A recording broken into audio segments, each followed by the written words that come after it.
Hello and welcome मेरे प्यारे geniuses. After watching this genius video, you will get to know some interesting facts about action star Akshay Kumar while learning gerunds.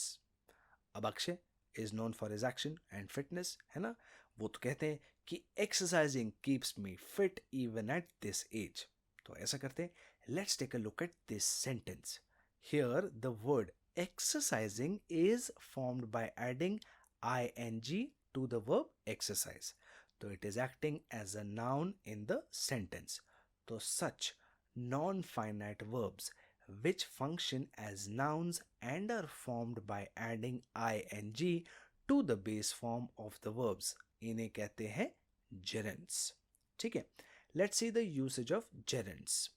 अब a gerund can be used as the subject of the sentence. For example, working is one of Akshay's favorite pastimes. That's why he is so successful. Gerunds can also be used as the object of the verb. For example, Akshay started learning martial arts when he moved to Bangkok. A gerund can be used as a subject complement too. For example, Akshay's hobby is cooking new dishes.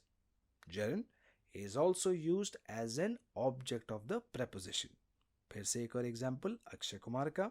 Akshay Kumar is famous for doing charity work. तो अब to concretize your understanding, थोड़े कुछ सवाल वगैरह solve कर लें. Given here are some verbs which fit the sentences below. तो select the correct verb in its gerund form for each sentence. पहला है Akshay does not like dash late for work. So with late for work, the only verb among these that will make sense is reach, है ना? तो the gerund form of reach is reaching. तो ये sentence हो जाएगा Akshay does not like reaching late for work. ठीक है, अगला सवाल है dash this fame requires a lot of hard work. अब यहाँ पे neither argue will fit nor work.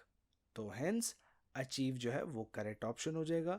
And adding ing to the verb, तो the sentence becomes achieving this fame requires a lot of hard work. चलो तीसरा question है stop dash and start dash shouted Akshay. अब यहाँ पे argue and work fit perfectly, but which one should come in the first blank and कौन से वाला second में आना चाहिए?